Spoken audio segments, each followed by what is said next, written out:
Alright, so if we take that one looks decent.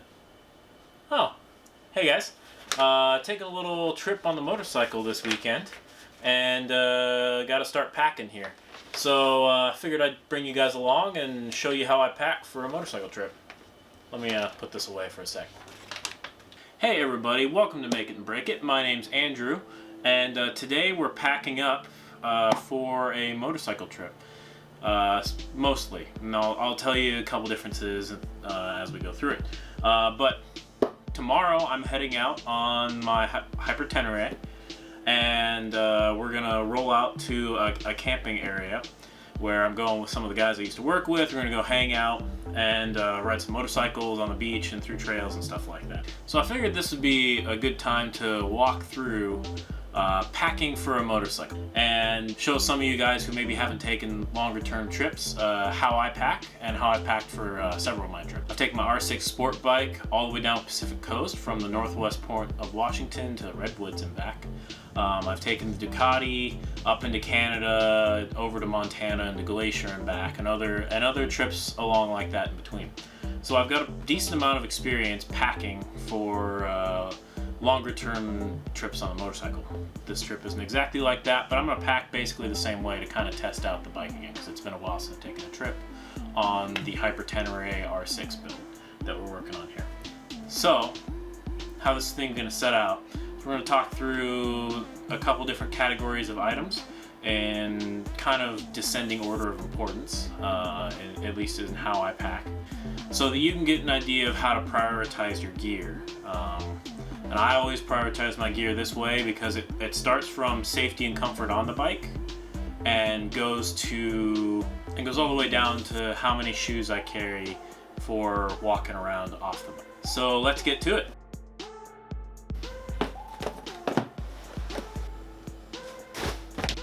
So arrayed around me here is the first area of my most important area of packing, and that's the actual riding gear. On a motorcycle trip, especially the much longer ones, you're talking weeks, 7-8 days on the motorcycle, and you're gonna spend 8, 10, 12 hours a day riding. So your motorcycle gear is what keeps you safe and also what keeps you comfortable on the bike. And the first and most important thing is getting your helmet set up properly. This is my general use touring helmet. This is a Shoei GT Air.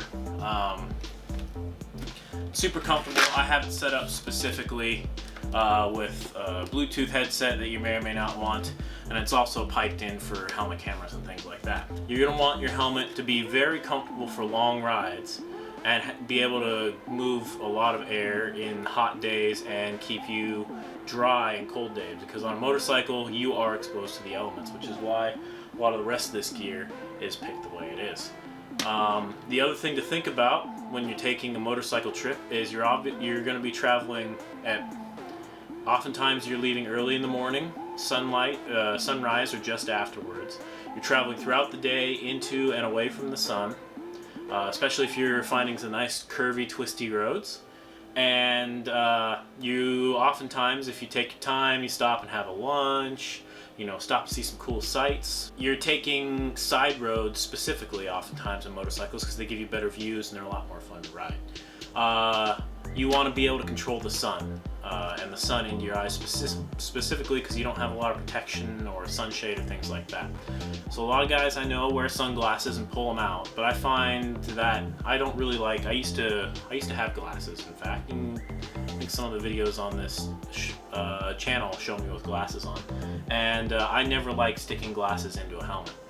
So I would suggest either going like this helmet. This GT Air has a little pop down sun visor like that, or getting a second face shield. So this is a Scorpion something or other, also set up for Bluetooth, by the way, but this is a Scorpion, and so it's got a smoke shield for like during the day into the sun, Now if it's starting getting dark, dusk, or early in the day, it's often better to swap out your shield to a clear shield. So you do one of these. I have toured both ways. My old HJC helmet, I went through several smoke and clear shields on trips. And it's really not that bad. They flatten out pretty well, and you can just carry them in a backpack or one of your easily accessible bags if you need them. And most face shields are 15 seconds to swap. So that would be first thing to consider. Get your helmet set up for your for actual long distance riding. Second thing, and this is one of the areas that you just should not skimp on, is gloves. Your gloves are basically the interface between your hand and some of the most sensitive controls on your motorcycle. That's your throttle, your front brake, and your clutch. Those are basically, with those three controls working, you can basically get your motorcycle just about anywhere if you need to. So you want to make sure that your hands are protected. You want to also make sure your hands are comfortable. So on motorcycle trips, you go up and down mountain ranges, you run into a variety of conditions. So you want to bring a lot of different gloves. And this is one of the areas where I would say, if when in doubt, splurge on gloves and take away from somewhere else, because you can always find a laundromat for the extra pair of boxers, or for the jeans that got soaked or wet or something like that. But if you only have one pair of gloves and they get wet, you're screwed. So I typically bring 3 to 4 pair of gloves on every motorcycle trip, even just a day-ish trip like I'm going to take here. So I will bring a couple shorty pairs. These are little shorty wrist gloves. They tend to flow a lot more air. They're a little bit more comfortable to hang out in. I tend to wear them when I'm dirt biking as well. And they're just nice. They're comfortable. They're easy to use, and your hands don't sweat too much. But I always bring 2, because you never know when you get caught in a rainstorm or something like that and you have one of these on. If you get out and it's hot again, you're not stuck with some of your big gauntlet gloves or your winter gloves. You can put on a second set and wait for your first set to dry. So I always bring 2 pair of shorty gloves that are like comfort riding stuff. I also always bring a full gauntlet waterproof set. So these are Alpine Star Rangers or something like that. These are Gore-Tex sport bike style gauntlet gloves. I've worn them through 34-degree rainstorms across mountain passes in Canada, which is a terrible place to, which is a terrible, really cold situation to ride if you have no wind protection on a Ducati like I rode it in. And they do great. They keep your hands, you want something that'll keep your hands warm so you can control the bike properly, but also still maintains protection and mobility. That's why I never liked the big snow gloves. So I know some riders who wear essentially like snow gloves, and they're always too squishy, and none of the bikes ever ride the controls work. So I always say, get a pair of dedicated, waterproof, warm motorcycling gloves for the rain. And then this 4th pair is kind of optional or to taste. I pretty much always bring at least these 3 pairs, and I usually bring an extra pair. If I'm going on a lot of sport riding, I will bring a pair of non-waterproof like air gauntlet gloves. These are some Alpine Star SP1s something or other, and these I'll put on if I know we're gonna go hit some real twisties, stuff where I really want that just a little bit of extra protection. I'll put these on. Sometimes I'll bring an extra pair of shorties if I know we're going into like Southern California, Arizona, that sort of area, and I'll bring those so that I have even a lighter pair. I have a much lighter pair of gloves that I'll sometimes bring for that. That basically all it has is palm protection. But this is kind of your 4th pair, and I would definitely use this as a flex. You can eliminate that if you keep the other 2, so that you can get a little bit more space for something else later on. And that brings me to the next thing that I really don't suggest you skimp on, and that's socks and base layers. Basically, when you're taking a motorcycle trip, you're gonna spend hours and hours on the same in much the same riding position on a bike, and the stuff that gets most uncomfortable is the stuff that touches your skin. That's your socks. That's also your base layers. So these are layers that I wear underneath my actual riding gear, and they just basically give you that little bit of insulation. Sometimes they keep a little bit of chafing off. Sometimes the inside of these riding gears or the pads are not necessarily the kindest to your skin, so a base layer, I always have loved riding with it. I typically bring a new base layer for every other day of the ride. So that'll let me rotate through. And it usually means I'm bringing 3 or 4 base layer sets for a week-long ride or something like that. Because these are the things that get sweaty, and these are things that get gross, and so you don't really want to wear them too much. You don't want to wear just one base layer set for a week. I mean, unless you're going off-road in the middle of nowhere, Simpson Desert style, and then wear one base layer set, man. All more power to you, no one else has to smell you. So I'll typically bring something like 3 or 4 base layer sets per week. And I usually pack for a week of riding, because if you're going for more than a week, you can stop in a town, find a laundromat, do some laundry, and clean everything out for the next week. So that's really, I'm prepared for about a week of no laundry, essentially. So I'm willing to sacrifice other places, fewer t-shirts, fewer pants, for off the bike in order to make sure that my riding experience is the most comfort possible.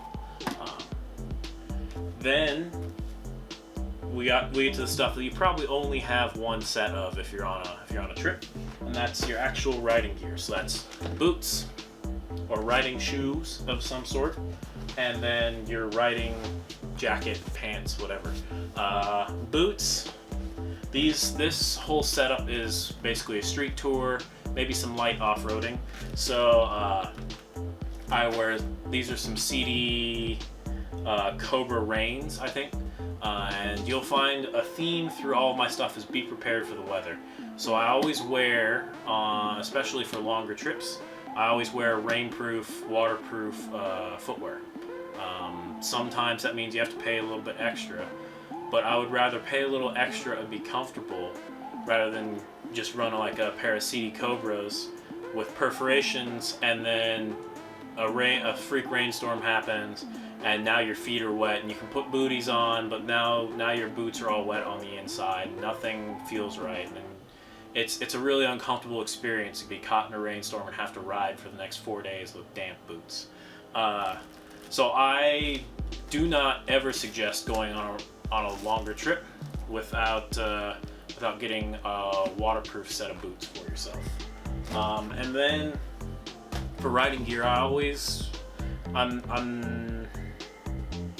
if you've heard the term ATGAT before, all the gear, all the time, I am typically one of those riders. I like to wear as much protection as possible because I usually like to be confident that if I come off the bike, I will be mostly intact when I want to stand back up again. So to that end, I usually wear full riding pants and jacket. This is my road touring adventure set. It's a Dainese textile riding suit. So you got legs, and you got pants, and you got a jacket, and the jacket comes with liners and stuff. Like most textile gear does, it comes with a couple liners. And I tend to, and in fact, this is my go-to touring gear, mostly because it zips together. And if you zip the waist to your jacket, you essentially have a one-piece, mostly rainproof setup that is still comfortable. And I've ridden this gear with the liners. If you do your liners right, you can just wear like Under Armour or some good wicking liners. With liners, I wear the same set of gear from about 35-40 degrees all the way up to 110 degrees. I've ridden in the same set of gear. So you can get a wide temperature range with a good set of gear. This is all their waterproof stuff. It's really good. So that's kind of how I pack for gear. The only thing I'm considering this riding gear. This is a tire repair kit. So one of the worst things that can happen is you to go crash the bike. Not too far below that is you're riding and you get a flat tire, a puncture, you ride over a nail or something like that. Something that doesn't like completely rupture your tire so that it's just not structurally stable. It just makes it so it can't hold air. But you get stuck on the side of the road, oftentimes in the middle of nowhere, and have to wait for someone to come by, or your riding partners to go into town, get someone to come back out to get you. It can be a long wait, and it sucks. Always carry at least one repair kit. This is, I think, an amalgamation of 2 repair kits. This is the tubeless repair kit style, but worst comes to worst, if I get a puncture in a tire of mine, I can get in there, clean it out, throw one of these plugs in, limp myself to the next town, and get a new tire on the bike. So always carry something that'll help you from getting stranded. I would consider this non-negotiable riding gear for taking trips on a motorcycle. But for dirt gear, I use a slightly different setup. So my dirt gear is around me now, and you see a little bit more protective gear, because dirt protection is needs to be a little bit more robust, because if you're riding off-road, you're probably going to crash. So those of you who are taking, admittedly, if you're a big tourer, off-road tourer, you probably have your own setup for gear, but this is mine just as an example.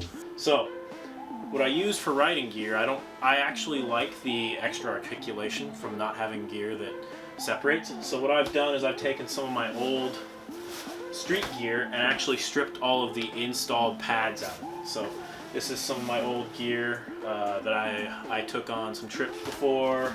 This is a water-resistant jacket that I took all the pads out. And I wear these essentially as shells over the rest of my protective gear. So luckily all this stuff is pretty much going to be on you all the time. So you have things like when I go off-road, my knees are particularly vulnerable, so I go a little bit overboard. I get double jointed knee protection. Some of these lay knee and shin guards. In fact, I've gone all lay.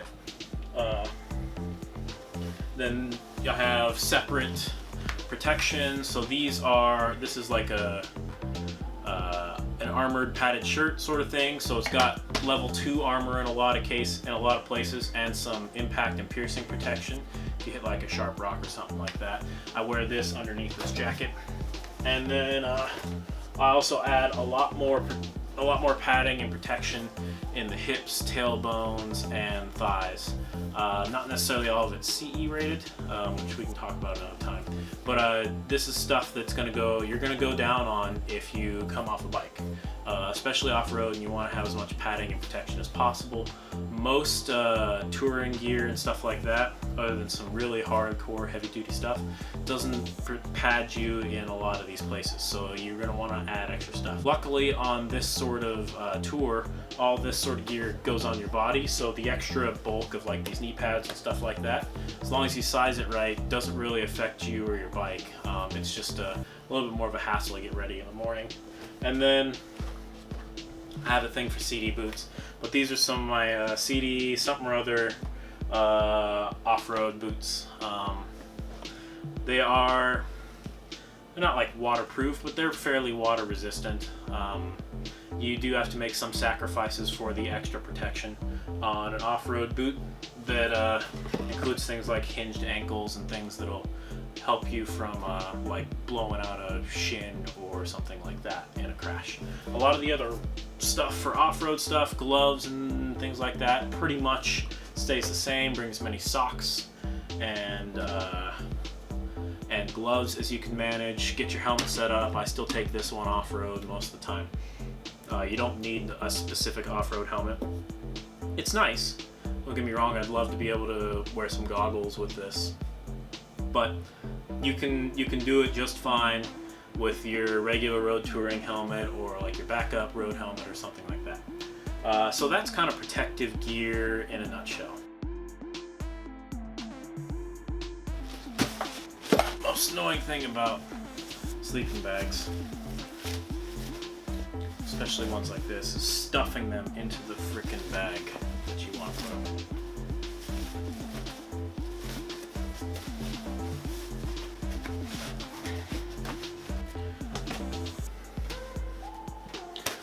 Alright, that brings us to our second set of things. This is the next important thing when you're considering it. Although some riders out there, this will not be a consideration for you at all. So this is sleeping accommodations. So, not clothes, believe it or not, but sleeping accommodations. So a motorcycle trip, in my experience, oftentimes you're going out of your way, going to towns that may not have a hotel. You're going to see cool national parks, you're seeing cool things, you're riding cool roads, which are usually not near great big cities and towns. So, oftentimes hotels are not a thing. I've done trips where we stayed in a bunch of cabins out in the middle of nowhere, didn't need any of this stuff here, but if you do, it's very important that you pack well, and you pack with the limitations of your bike in mind. So in front of me are two tents. This is the tent that, in fact, I'll be sleeping in this weekend, most likely. But it's the tent that's sized for a queen-size air mattress, 2 people to sleep comfortably. It's a really nice tent for car camping, but it's too big. So it's basically just too big for anything on a motorcycle anyway. This thing is huge. So think about trying to strap this somewhere on your motorcycle that doesn't get in your way, that doesn't break when it falls if you're riding off-road. It's heavy. It's not a particularly optimized tent for something like ultralight backpacking or things like that. And that's more of the stuff you want to look at. Normally when I'm on a trip, I take this. So this is a hammock tent sort of thing. You can string it up between your bike and a tree, or between 2 bikes, as I've seen it done before. And really, this thing is quite comfortable for a relatively small package. There are smaller ones, and there are tents. Some of the ultralight backpacking tents and things like that can be more convenient than this, but this is what I've used a lot of times, and I find it pretty useful. And then you're going to want to, the unfortunate part about tent camping off of a motorcycle is you have to spend a lot of money on your sleeping bag. So this is an REI Igneo Long or something like that. It's a sleeping bag that's sized for me. I'm 6'3", and I find the sleeping bag pretty comfortable to sleep in. And it breaks down into, this is like a little 7-liter compression bag sort of thing. It's not quite a compression bag because it doesn't have the straps, so it's a little 7-liter bag I can throw this thing in. And it happens to fit perfectly beside a bag full of clothes in one of my packs that I'll show you here in a second. Your sleeping bag is key. This thing's pretty good for most of the times that I ride. I'm not a deep winter rider, at least not for adventures like this. But anywhere spring to fall, most places, this bag does me pretty good. But you do have to spend a decent amount of money for a warm, compressible sleeping bag. So you're going to want to keep that in mind. If you're going to take adventures that require you to use a sleeping bag, keep that in mind when you're doing that. And make sure that it's one of those that's compressible, because otherwise it will never fit in your bags. Which I'll show you, it's in our bonus round here. Okay, that brings us to our third category, which is clothes, personal items, and kind of accessory. The theme for a motorcycle trip is you got to bring the minimum amount possible of stuff that isn't absolutely required to keep you safe or comfortable. That's at least my motto of packing here. And what that means is you bring a lot fewer off the bike clothes, you bring a minimal like personal hygiene pack, and you only bring other accessories as you need to, like a charger for your electronic gear. I have to bring a couple more because I tend to bring cameras and Bluetooth headsets and extra helmet cameras and stuff like that. So I end up with a little bit more in my packs, which makes packing very interesting, especially on the Ducati, which I'll show you why in our bonus section following this. So as for personal gear and accessories, you got to keep it to a minimum. You really do. Like, I typically bring a pair of jeans. In fact, I'm going to be bringing this pair of jeans this weekend. I bring, you know, 1 or 2 t-shirts for off the bike. You don't spend a lot of time usually wandering around off the bike. So I will bring like a t-shirt or 2 t-shirts. Right, so these are our Make It and Break It branded gear. Definitely get it on Teespring. Check the links down below if you want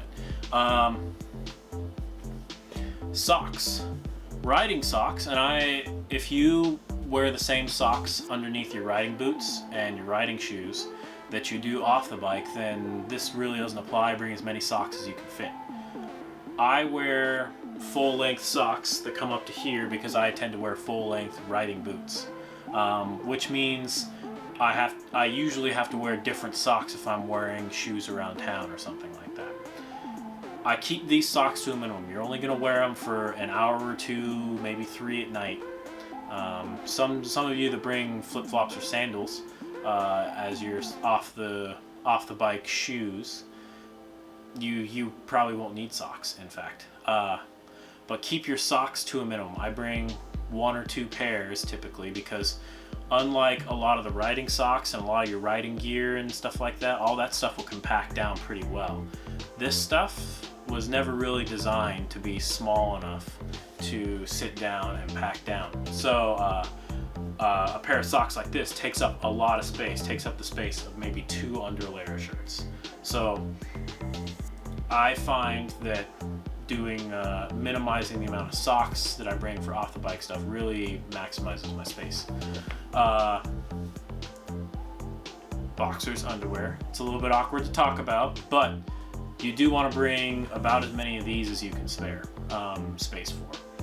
They're probably not quite as important as riding socks, so if you have the choice of 1 extra pair of riding socks or 1 extra pair of boxers, that'd be a tough choice for me. Some of you may not feel exactly the same way, but on a week-long trip, I will probably try to bring 5 or 6 pairs of boxers.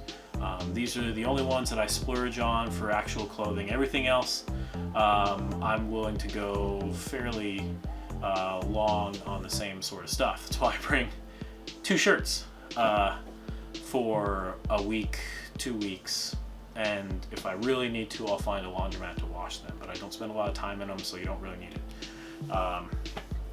As for your toiletry kit, keep it as small as possible. So I've got some stuff here. This isn't the stuff I would necessarily bring. You're gonna want to bring your toiletry kit, your toothbrush, your deodorant, toothpaste, and some soap. Here's the deal though. Do not bring a toothbrush this big. This is huge.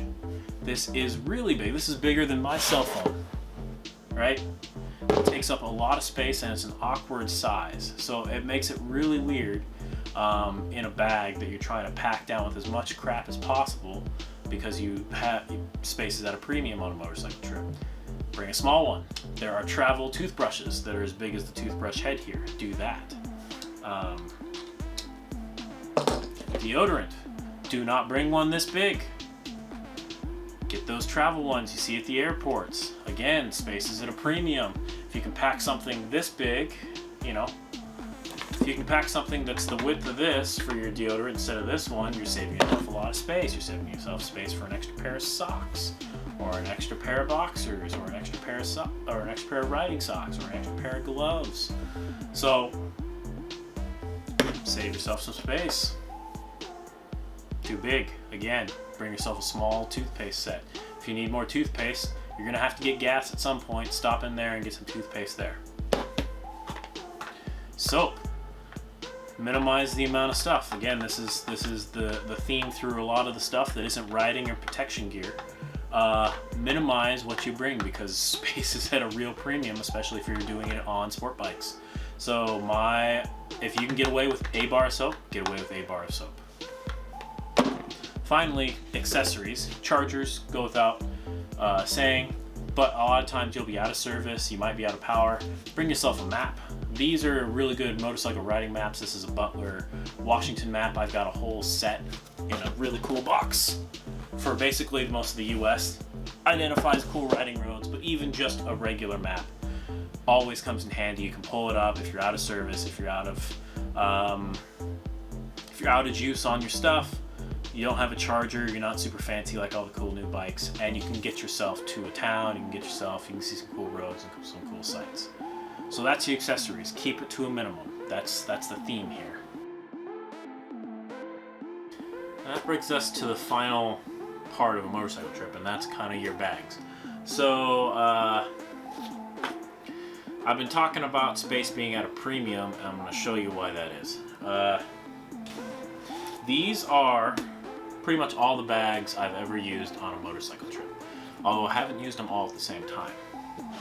These two are what are called tank bags. So this one's specifically set up for my Ducati. It clips in.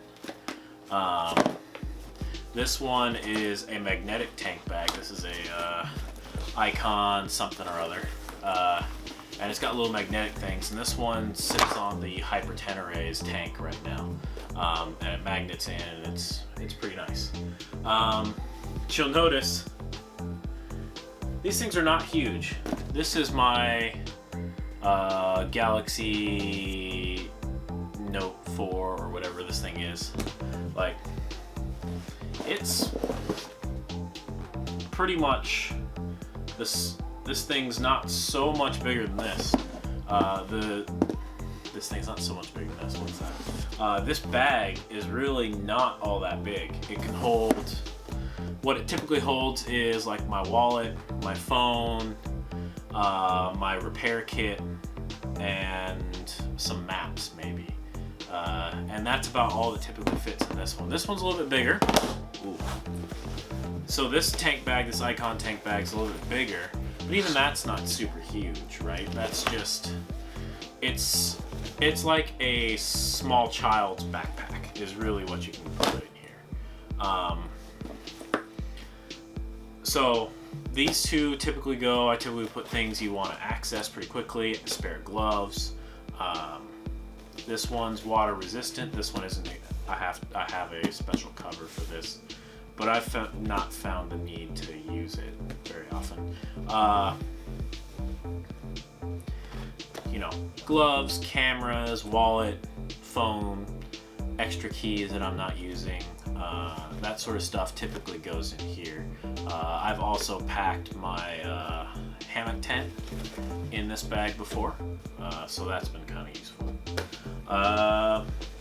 This is my tail bag. So this is the luggage I mostly buy is Kriega brand. I really like their stuff. It's really durable, and it's also waterproof. So this is a dry bag. If you guys have ever been on like a boat or a rafting trip or something like that, dry bag. So everything inside will stay dry basically no matter how wet it gets on the outside, which is nice. So things like your sleeping bag and your clothes and stuff like that you don't want to get wet pretty much no matter what, those go in here, and this will hang off the tank. And then this is, I don't go anywhere without it. It's my riding backpack. It's a Kriega R25. They sell a bunch of different sizes from like, I think the R20 is their smallest, like an R40 or R50. And the number corresponds to its volume, its internal volume.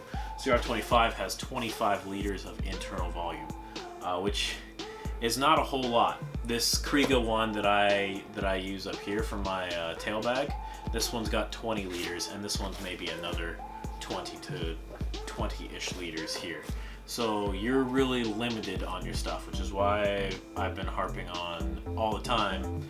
You gotta minimize things that you don't need because you don't have a lot of space. This is outside of you GS owners who have panniers and double top mount racks and crazy bags all over the place. I've gone riding with a guy who has like everything. They could carry a spare helmet if they wanted to.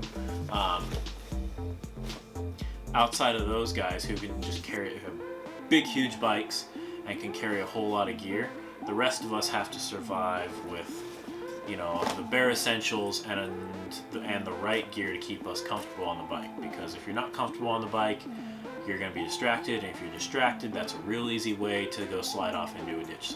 So that's pretty much it for our essentials for packing for a motorcycle trip. I also have to pack a decent amount of camera gear.